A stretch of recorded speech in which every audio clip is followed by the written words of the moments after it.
Hi, friends. Mind my appearance. I just woke up. But I wanted to jump on and share something that I came across last night. I was woken up. I've been getting woken up really at really random times of the night. Last night it was like 3 a.m. The night before it was 2 a.m. And both times I received some really deep like spiritual insights and like met like strong messages in my dreams from my dreams, but also like my intuition.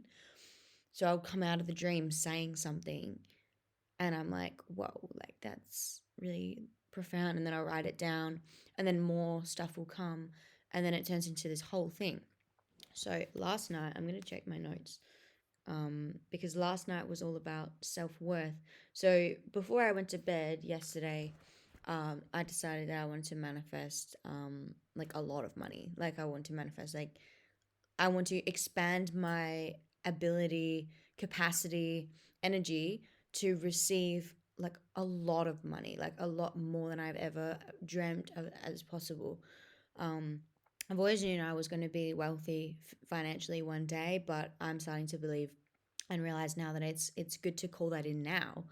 It doesn't need to be some like random time in the future. It can be now. So I'm expanding my avenues of receiving income, and I asked Spirit to help me with basically letting go of and transmuting all of the blockages, all of the resistance, all of the emotions that block financial abundance from flowing in my life every day. So the main thing, or the one, at least the first thing that's come up is my low self-worth, is the low self-worth that I have had in my life for since I was a baby. So yeah, it's like it was like this kind of this subconscious belief of being undervalued, of being not important, of feeling not good enough, not worthy, not enough, not worth anything. And that comes from trauma, some deep trauma, and just the way and abuse, the way that I was treated since a baby, um, and even probably in the womb, like the lack of care there, the lack of being valued in the womb. So that's really made an imprint on my root chakra, probably before I was born. It's an ancestral wound. So I've called in my ancestors as well to help me to work through this because my mum has it, obviously. Otherwise, she wouldn't have been abusive. My grandma has it.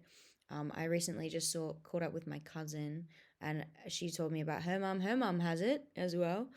Um, so it's like this wound of low self-worth, which causes us to basically people please and do everything we can for everyone, overgive, and then not know how to or not prioritize ourselves or receiving back, and not knowing how to set boundaries. And so then we just get overcome with resentment after when you reach your limit and you get burnout, when we've realized that, oh, we've been giving all of this to other people and we haven't been receiving back.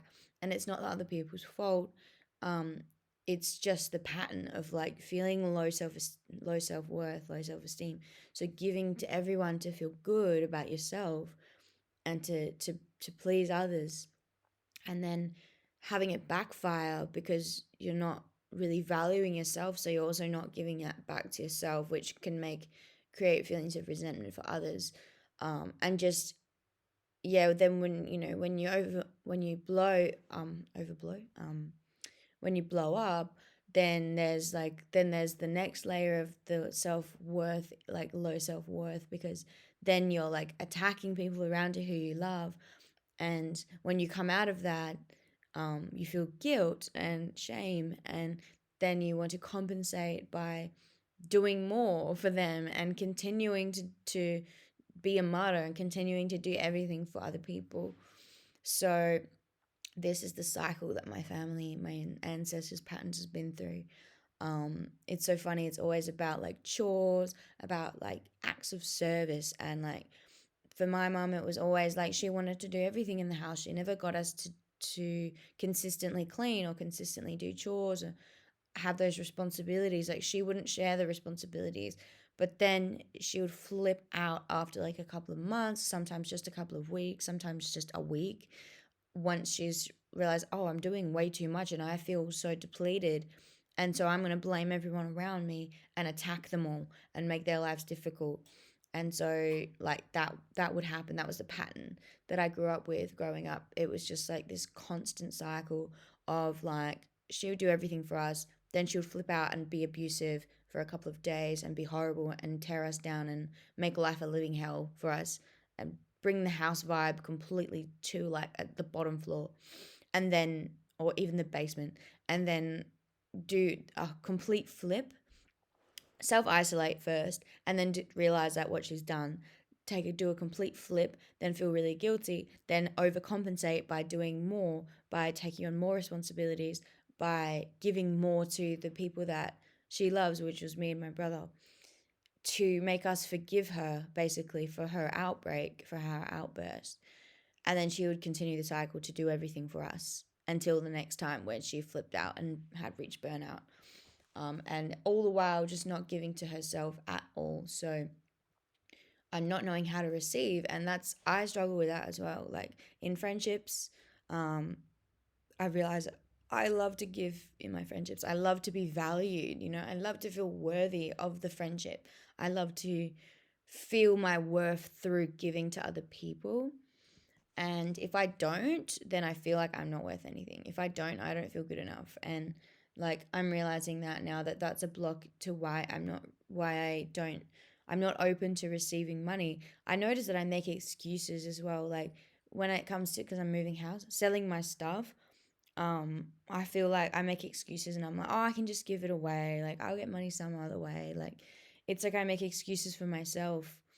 Um, so that I don't have to go through the process of receiving money or feeling those insecurities, and the self worth issues from receiving money or selling things and attracting buyers. So I'm actually selling my car, which is a Mazda 2, like a little city car, and I'm also selling my van, which is like a backpacker van. So both of them will accumulate $15,000. That is for me. That's probably the most money I've ever had at once, um, and I'm just burning through the fears, the doubts, and the emotions, the emotional subconscious stuff going on that's actually blocking or has blocked people from buying straight away. Like so they've been for sale for a couple of days, but yeah, I've noticed that there's been some issues with me receiving that money and receiving buyers. Like, yeah, so that's why I wanted to come and talk about how money is linked with self worth. And of course, it makes sense because self worth and money, and like your self worth is your sacral chakra, which is your flow, which is your feminine, which is water, and then money is also flow, money is water, money is energy and currency and cash flow and liquid assets. Like all of that energy is money related and flow related. And if I am not flowing in abundance, then there's a self-worth issue, worth to do with money and to do with flow and to do with the um feminine energy. So they're linked together, and I thought that was really interesting and I wanted to share that. So intuitively, I know if I work on and transmute, let go of, work on that resistance, move through it towards my self-worth, if I increase my self-worth, I increase my financial abundance, I increase my level of receiving, I increase my sense of value, sense of self-worth and value and importance. um yeah, so I'm really letting that land and letting that and accepting where I'm at right now, because of course I don't have high self-worth right now because I've only just realized that I've got another layer of self-worth to work on. I've worked on this I worked on this in 2022 and 2021. Um, but I only had my spiritual awakening in 2020 or beginning of 2021. So, there's only been a couple of cycles in my since my spiritual journey where I've done healing or been aware of it or been conscious of it. So there's still a long way to go, but I've got another layer of um, self-worth to work through now.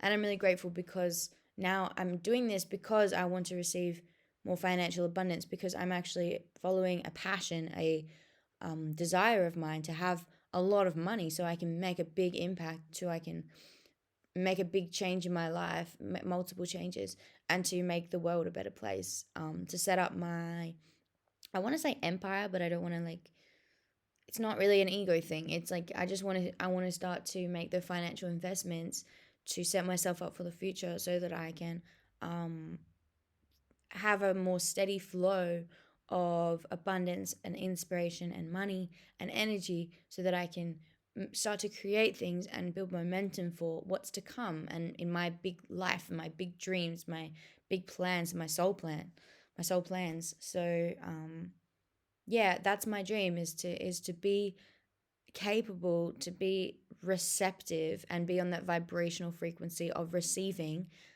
very large amounts of money. Like, I want to hold like a lot of money. Um, and yeah, so I'm following my passion, my desire, and my soul is saying now's the time, now's the time to open up to this reality for you.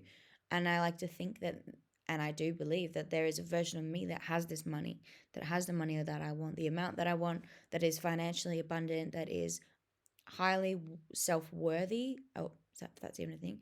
Feels self, like, is complete in their sense of self-worth, is knows the worth. Like, myself knows her worth, and has all this money to reflect how worthy she knows how how worthy she knows she is. So yeah, I just wanted to share a little bit about that. Yeah, this is just the beginning of the journey. So I haven't really I've done a little bit of journaling, but I'm gonna do some shadow work. I took some notes last night in the middle of the night because my intuition is so clear in the middle of the night. Um, so yeah, there was some stuff about attachment to being poor, and like this attachment to struggle that I've noticed, and it's like I'm attached to struggle because of the self-worth and because of how I believe, what I believe about myself. And it's also about like the resistance. So being attached to struggle, meaning that I'm resisting being rich and wealthy financially because um having that kind of money, this is what I wrote, having that kind of money would make me a somebody. So then I heard that in my head and I was like, okay, so if I think that having that money would make me somebody, then what do I believe I am now if I don't have that money, if I don't have that amount of money, or if I don't have a steady amount of money or that stability? Like, what does that make me then if I don't have that now? And then that was when I realized, oh, so I don't believe I'm someone special. I don't believe I'm someone valuable. I don't think that I'm somebody unless I have money. Like, I need money to define me. That's what I'm saying. Like, that's what I believe about myself. And then if I don't have the money, then I'm nobody. So it's like I'm attaching my sense of self to money, and I'm attaching, so that means as well that if I was to gain money subconsciously, if I was to gain money and then lose the money, then subconsciously my mind knows then I'm going to feel like I've lost myself, that I'm nothing again. So it's better to stay where I am. This is what my mind thinks. It's better to stay where I am, stay feeling worthless, stay attached to struggle, stay attached to this feeling of not important, rather than receive the money, gain the importance, and then potentially lose that because I'm not dealing with the real wound inside that says that I'm not worthy of this money. So that happens. You see that a lot with people who win the lottery. They can't hold on to the money. Like, they can actually blow it within the first few years because like they don't feel like they earned that money. They don't feel like it's theirs. Like they don't feel like they deserve that money. Same with people with fame. They can like lose all their fame because like yeah, they might have made um sacrifices to get to where they are to be that rich and famous, but they lose it all because they don't feel worthy. They don't feel good enough for it. They don't truly feel like it's theirs, that they deserve it, and so they lose it. So you see that happening a lot in the world. Um, money can't money can't heal you. Money can't fix your sense of self worth, and so you can get all the money in the world, but if you don't heal the self worth issues, then you're gonna lose that money because money is a reflection of, or like how much money you have is a reflection of you, and being able to keep it is a reflection of your sense of self worth and your sacral chakra and your sense of self value, like your value and your belonging and your worth, um, your currency in the world, like your energy, like it's a direct reflection of that, um, and how much you believe you're worthy of holding and receiving. So it's all about receiving and like also being grounded in that. Like you can still receive money and then lose it, like or like spend it or whatever, but when you have a deep seated, rooted, grounded, stable foundation of self worth in yourself, then that money's not going anywhere. Like, and when it does, it's replaced straight away. Like, it's going to be a lot easier to hold on to money, and so that's why I think that's why I've been guided um to launch this rocket of desire into the universe about receiving a large amount of money. So I'm going for 100 million because that was what I saw when I was working on my self worth when I was driving home last night. Um, I saw a billboard of the lottery and it said 100 million. And at that time, when I saw it, I was thinking about how much money I would want to ask for, you know, um, considering, well, if anything's possible, then let me ask for this. How much do I want to aim for? And so the 100 million just was on the board and I was like, oh, okay, I'll go for that then. Like it's right there. So might as well, like could win the lottery tomorrow. Who knows? So then this is how the universe works. When you launch a what we call like a rocket of desire, you launch a desire, you ask for something. It's like you make a request, you put in an order, you receive, you then receive, like the universe hears you and is like, okay, cool. And then it gets to work on helping you to remove and let go of and transmute and heal all the things that are anything within you, subconscious beliefs, energy, patterns, anything that causes you to be blocked to that. Anything that's basically not a vibrational match to the thing that you've just asked for. So yeah, that's why we go through a lot of difficulty when we pray for something good.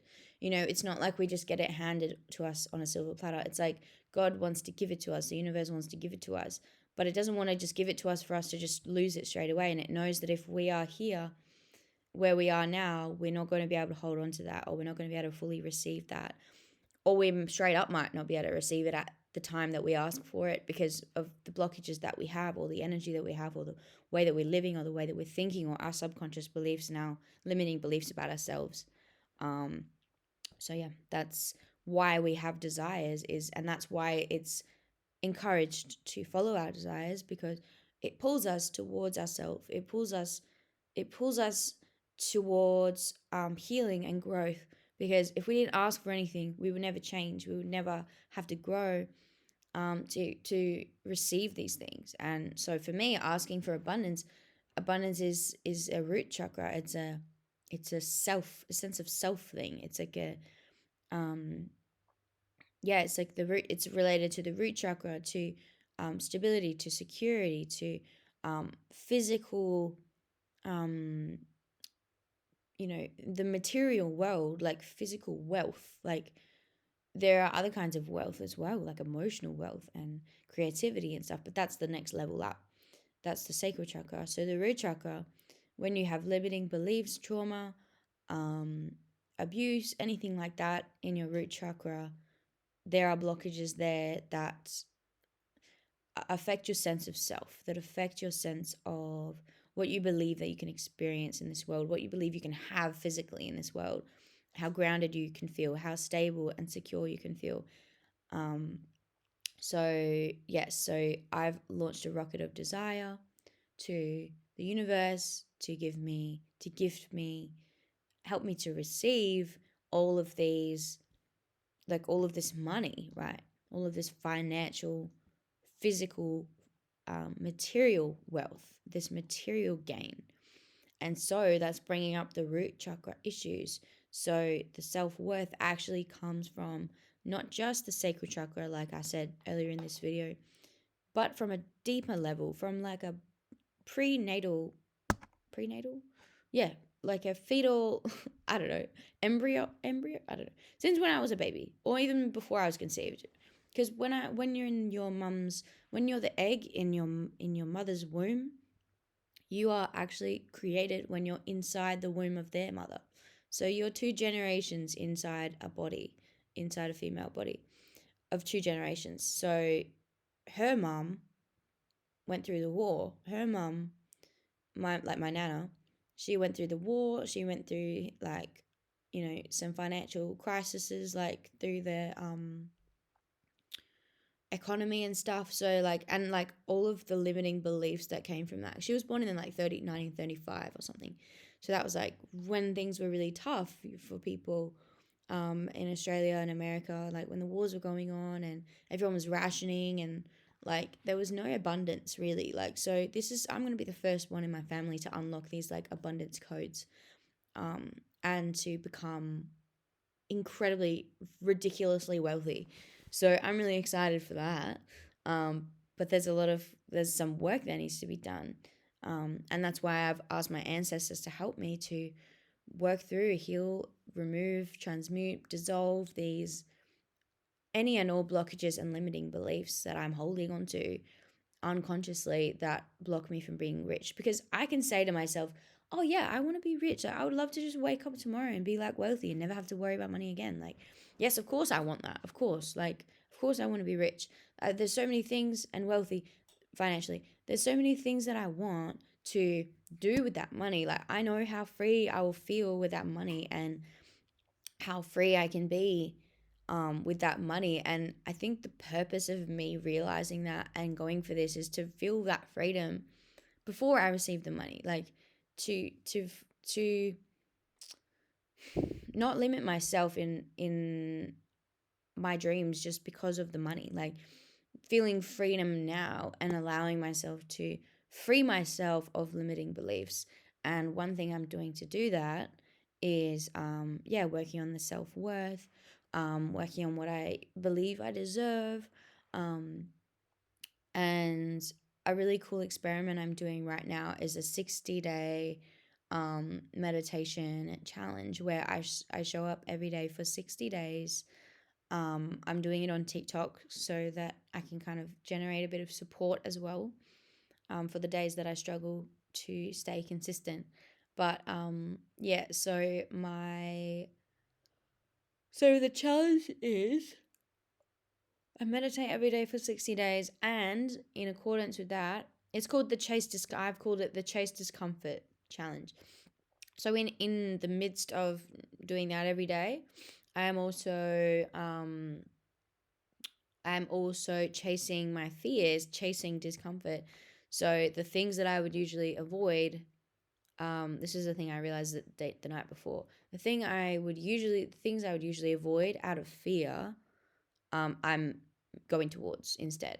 So, for example, like doing things that make, like, like doing something even if I know it makes someone uncomfortable, but it's right for me. Like, or being honest with my feelings, even if it might upset someone. Like that sort of thing. Like doing things that I know could potentially cause discomfort in someone else, which causes me discomfort, and doing it because the whole purpose of that, and not just with people, but the whole purpose of it is to show myself that those fears are there to be overcome, and that on the other side of them is actually a good things, and that following my joy, following the fear, like going through the fear rather than trying to avoid it all the time, is actually what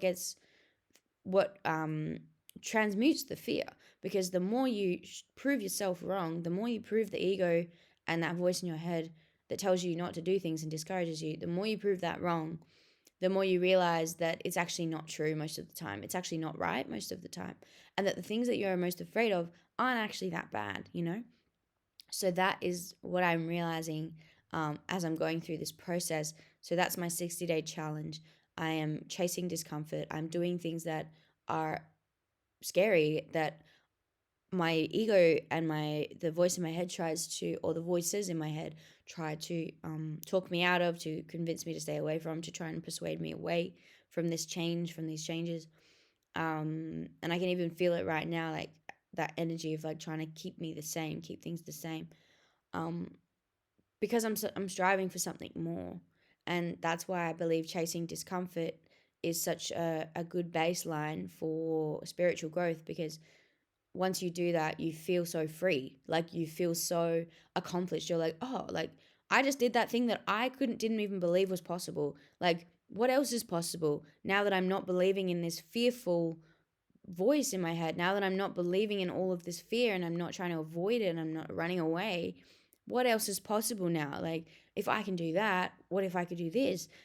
And then you start to expand your mind and realize, okay, maybe I can have the things that, maybe I can go for the things that I want. Maybe I can do the things that scare me, but that really excite me. So that's a root chakra upgrade. When you go for the things that you want, you face your fears head on, you just drive straight through them, you do the thing that's scary enough times, and you get in the habit of disregarding that fearful self. And then that, in that discomfort, that is where the growth is. That is where you expand yourself. That is where you come out of your cage, out of the cage of fear, of your mind, of your heart. It opens up your heart. It opens up your mind. It makes you feel free. It makes you realize the possibilities. It makes you realize how powerful you are. It makes you realize of your powers as a human, as a divine human. And it makes you expand your mind and your imagination of what's possible for you. So that is where I'm at now. Today I'm doing this day 2 of my meditation challenge. And yeah, it's the consistency part of it is the thing that has made me avoid committing to anything, like literally anything. Even friendships. Like consistency is hard for me. So I'm gonna burn sorry. I'm gonna burn through that in this 60 days. And I know no matter how hard it is, I'm going to drag myself to doing it. Like I'm doing it like every day, no matter what. Even if I don't have access to my phone, I will meditate every day. And I will meditate in the mind with the mindset of that I'm chasing discomfort. Because once you start to look for discomfort, you start to see all of the areas that you avoid because of discomfort. You start to realize how much you avoid and how much you run away from because of fear, because you're avoiding. And I understand it. Like, this is me, literally been me for the last year. I've been so comfortable in this house. I'm moving house now, so I'm being like thrown out of my discomfort, thrown out of my comfort zone, sorry. And so, what better time for me to start chasing and facing discomfort in my life in other areas too? It's like made me really believe and expand my mind and like get creative and imagine what else can I do? How else can I chase discomfort? How else can I face my fears? And I've been doing it so much lately. Like, for example, like being late to something yesterday when I know that the person, so I was volunteering for a friend, I know that she like hates it when people are not on time, and like she has a lot of issues with like control and organization. And like she's the last person I would want to like be late with. Like I would always want to be early because that's my people pleasing, like self-worth, like low self-worth version of me. It's like I need to be early because I know this person, like they're gonna be mad at me. They're like not gonna value me if I'm late. And so I accidentally was late yesterday, and I was so nervous that I was like freaking out on the drive there, like trying. Part of me was like rushing, but then like there was that other voice in my head that was born out of another scary thing that I did that I really wanted to do. Um, the other voice in my head was like, oh, like it was like the angel and the devil. Like the devil was like, don't do it, it's too scary, blah blah blah. And the angel was like, um, no, it's okay. Like it was like, no, this is actually part of your chasing discomfort. This is part of your project that you're doing. Like the fact that you're making her uncomfortable and making you uncomfortable by being late, like that is the discomfort, so like embrace that, you know. And I was like, oh yeah, like that's true, like this is part of my challenge. This is, I didn't even mean for that to happen, but I turned it into a I turned it into like a fuel for my desire to break through all the fears that I have. And one of those fears is, you know, that is what fuels people pleasing, is, you know, the fear that um you know, people are going to be mad at me, or people are going to reject me, or not going to treat me nicely because of something that I did by accident, or a mistake that I make, you know, feeling like I need to be perfect in order to be good enough, and feeling like I'm not good enough for others if I'm not perfect. And so that was really burning through that fear when I was driving to work, to this, or not work, I'm driving to this volunteering. And it was volunteering as well. Like I'm literally doing it for free. Like, and I was just still stressing as if it was like a job for me. Like, so yeah, it was really good. I'll tell one more example of breaking through the fear, probably the most powerful one. Um, so I was experiencing burnout last week for at least a few days, and I was working quite a bit. My body was aching. I was feeling just like ugh, burnout. Um, my nervous system was like completely fucked. And basically, I posted on my Instagram looking to receive some inspirational ideas of how to cure the burnout, how to give back to myself. Like, how do I do this? So I made a story on my Instagram, sharing with my friends, um, hey guys, like I'm having burnout. Like, what are some things you do to fill up your own cup? What are some ways that you feel fulfilled within yourself? What are some self care things you do that make you feel good? And two people in a row said, swim in the ocean. And I'm in Australia and it's the middle of winter. And on this particular day, these last couple of days have been very stormy. Um, And I was like, fuck. But like, I was like, yeah, I really want to go swimming. Like, I think I want to do that. That's the second time someone said that. And I think I'm just going to do it. And I was kind of in a state where I was like, actually, yeah, I'm just going to do it. I didn't like resist, like, I didn't let myself kind of say anything negative about it. Like, I was like, okay, I'm just going to do it. And then I was like, well, it's going to make me feel better. So even if like I know that laying here and ruminating and overthinking, letting my mind run wild is not going to fulfill me. Maybe like swimming in the ocean will. And I actually believe I haven't swum in the ocean for a long time because it's winter.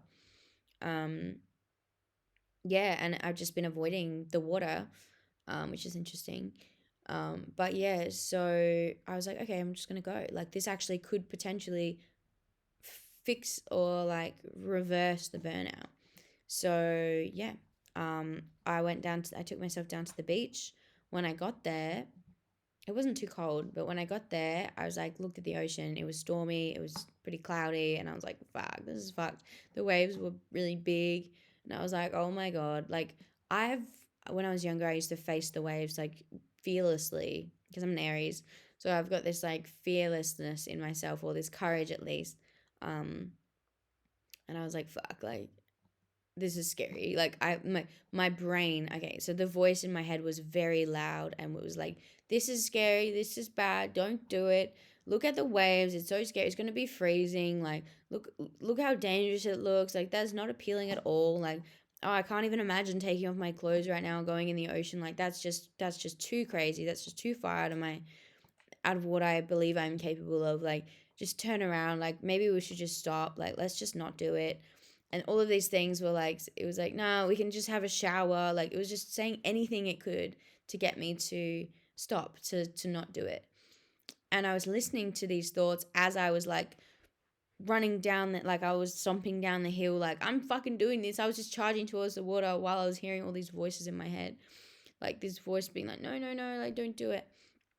And it was so funny because like I actually for a couple of minutes I was like, okay, I'm not gonna go, because there was like two people on the beach and I just didn't want to take my clothes off in front of them. So I was like, fuck, like this is scary. And then I was like, well, I still want to go kind of in the water. So I pulled up my trackies, my track pants on. I pulled them up, and I put my feet in the water. And then it went up to my knees, and then I was like, oh, this is actually really nice. And I stood there for ages just like that. And then the waves got really big and like crashed onto my trackies, so my trackies got wet. And then I was like, well, I'm already wet, like all the way up to my thighs. So, and then the people that were like on the beach disappeared. And I was like, oh my God, it's my time. And I was like, I thought to myself, oh, if they go away, I'm gonna go swimming. I'm gonna take my clothes off. I've got my bikini on. I'm gonna go in the water if they disappear. And then they just disappeared. And then I was like, oh, it's my time. And so it was like I ran up back to the shore, um, took my clothes off, and like ran into the water. And I only kind of like went up to like my hips because the current was so strong that if I kind of got off my feet, if I went up to my neck or my head, I would have been swept away by the waves. They were really big.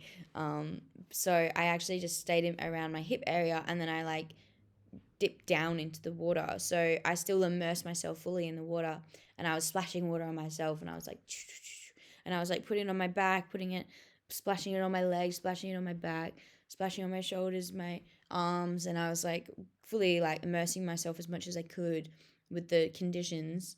Um, and yeah, so I ended up doing something that I didn't think I would have done. Like I was driving there, like I can't believe I'm doing this. And then like when I was there, I was like, I am like my mind. I need to stop identifying myself with this voice because it's just the ego.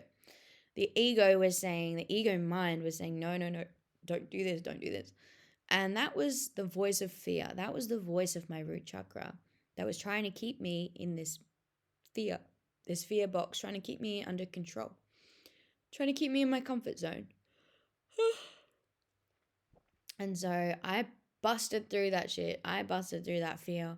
I did it, and I felt fucking amazing afterwards. Like it was like it was like a high. Like it was like an adrenaline high, I think. But like it was more of the energy of me feeling so fucking good because I was like, I just did something that my ego that I've identified with for so long was convinced I was not going to enjoy, was convinced and almost had me convinced that it was better that I didn't do it. And I did it, and it turns out that it was better that I did do it. So I just proved that voice in me that always thinks it's right, that I've agreed with for a very long time. I proved to it that it was wrong and that it was good for me. And so once I realized that that voice is wrong sometimes, I started to question it. I started to be like, hang on a minute, like you always say that these things are bad, these things are wrong. You say that whatever you say is how it is. And I just believed you blindly, and I've just allowed myself to be manipulated by my ego, by this voice in my head that tells me not to do things, that tells me negative things about people, about things, and to avoid this and to avoid that, to move away from this, to move away from that. And that's not a way that I want to live anymore. Like if that's not the voice of truth, then why am I following it? Like, why am I listening to that? When on the other side of that, the thing that it's telling me not to do, there is freedom, there is joy, there is ecstasy. Like, I felt ecstasy after I went swimming, not only from facing and overcoming that fear, but from realizing that that voice is wrong. Like, it's not right. Like, I can do anything. I'm capable of more than that voice tells me that I am. And that for me is so free. Like that makes me feel so free. And I still feel that freedom now. It's still like I'm still buzzing from it. That's what inspired me to do the chase, to start the Chase Discomfort Challenge. That's what inspired me to start to sit in meditation again, because that makes me so uncomfortable. And that voice in my head, that same voice, has convinced me for close to a year now that I can't meditate every day, that I can't have a sustainable meditation practice. And I've believed it. I've let it make that come true. I've let it manifest that for me. And now I'm like, I don't want to let it anymore. I don't want to listen to that anymore. I don't want to avoid things anymore, because on the other side of it, there is so much. There is so much freedom, so much growth, so much possibility. And for me, there's just so much freedom and liberation and power within myself that I'm sitting on, that is being hidden by that voice. So that's what I just wanted to share, because it's so powerful. It's so powerful what I did that the other day. And I'm just so grateful that it was shown to me in such an obvious way, that the voice, the part of me that tells me that I can't do things, the part of me that convinces me to not change, that convinces me that I'm failing, that things aren't working, that it's better if I just stay the same, that part of me is not always right. And I think that's what I did believe up until that point, that it's right and that I should follow it, that I should listen to it. But I realized, actually, no, it's not. It's not right, because on the other side of that ocean swim was pure bliss. Like, I haven't felt that good without a substance in the longest time. Like, it was so fucking good. It felt so good to just be free in that moment. Like, I was so happy and proud of myself and chuffed. Like, I was like, "Ah, I can't believe I did that." I was like, fuck yeah. I was like walking back to my car. I was like basically dancing all the way to my car, like pretty much like skipping my step. Like, I was so happy, and like I just want to feel more of that. I want to feel more of that freedom, and that, like, just it was just bliss. It was just beautiful. And yeah. So yeah, I think that it's so good. It's so good to face your fears. It's so good to recognize the voice in your head as the voice of comfort, the voice of the comfort zone. So when it tells you not to do something, it's probably a good idea to do it, you know? Absolutely. Absolutely. And the most amazing things can happen when you just don't follow the fear, and you don't avoid things. You actually move towards things, move through the fears, and giving yourself that love and compassion as well, that yeah, like, this part of you is scared. And it's probably come from trauma, or we all have trauma, like childhood trauma or whatever. It comes from fear, it comes from other people, it comes from beliefs that we pick up from society. So it's okay. Like, it's not something that needs to be hated or feared, or um doesn't need to be silenced. Like, shut up, like, like, not like that. It's okay to have it there, but just to know deeply on as well that there's another voice, that's the voice of your true self, that's the voice of your soul, of God, of your light, that's saying this fear isn't real. Like, it's not real, it's an illusion. It's just keeping you controlled. Like, it just wants you to stay the same. The thing is, the ego can only survive if it is fed with your energy, if it has control. And when there's no fear, there's no ego, because ego is the voice of fear. It's the voice of survival, and that's why it tries to stop us, because that ocean looks scary. And in order to be protected, if I was in the caveman days, yeah, we would avoid large bodies of water if it was really stormy and scary looking, for the sake of survival and not to drown, understandably. But also, the ego doesn't factor in that I know how to swim. I'm a very, very good swimmer. The universe is protecting me from anything happening. I know that I'm not going to die for a very long time, so that's not an issue. Also, I've swam in waters stronger than that, and I've been okay. Um, and also, the water is healing for me and is going to heal me, is going to replenish me, restore me, wash away so much for me. And it's magic, the water. So I'm like, these are all these reasons that it's not factoring in. It's thinking only of survival. So I understand that that's why the fear is there, but also it's our responsibility to factor in what we can gain from these things that scare us. Like, for example, meditation. I'm going to meditate after this video. It's going to be my day 2.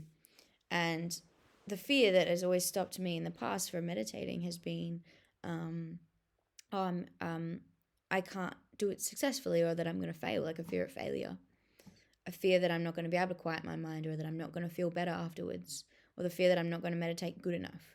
That's the fear. And but that's not the point. The point, like the so that is the point of why, like, I've not been afraid, why I've been afraid to do it, and why I've stopped doing it. But what the other voice, the voice of the angels, or the voice of my higher self, or the voice of my spirit, my light, my soul, my true self, my heart, whatever you want to call it, my intuition. My intuition, it's all the same as that, what I'm referring to. My intuition tells me that as long as I show up, it doesn't matter if I'm just sitting there with my eyes closed, watching thoughts run through my head and getting taken away by them. Like, it doesn't matter. It's the fact that I'm showing up and proving that voice wrong. That's the only thing that matters. The only thing that matters is proving that voice wrong, because the voice is the one that is keeping me from, like, the huge transformation that I could potentially have, that I'm going to have, that I'm destined for, the life that I'm destined for. The voice is the thing that makes me say no to things that I can say yes to and receive things from.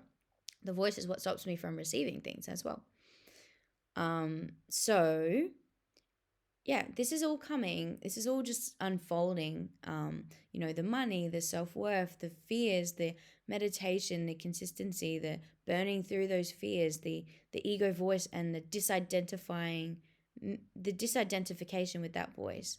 All of these things are unfolding, and my ancestors, I've called on them to help me, the ones who are of the light, who are well, who are in a capacity to support me and assist me in this. I've asked them to help me with burning these fears, with overcoming these difficulties, with increasing my sense of self-worth, increasing my financial abundance, and yeah, just healing the fears, and yeah, growing as a person. So yeah, that's what I want to share today. Thank you for watching, listening. Yeah, I hope that wherever you are in the world, that this reaches you, reaches your heart, and helps you to know that you can do anything, and that voice in your head is not it's worth looking into. It's worth doing something to prove it wrong, because on the other side of that voice that convinces you, that part of you that's convincing you to stay the same, on the other side of that is a new version of you, a better version that you want to be, the person that you want to be, and the life that you want to live, the people that you want to attract. All of that is on the other side of that voice that resists and says no to things that are going to make you grow. So I highly advise, I highly encourage people to listen to their intuition and the quiet voice within, the voice of freedom, the voice that's like, yes, let's do that, like, let's do it, let's be open and see what happens, see what happens. Just be curious about it, see what happens on the other side of the thing that your voice in your head is telling you to not do, or to avoid. So that's my message. Thank you for receiving it. And yes, I'll see you in the next video. Have a lovely day.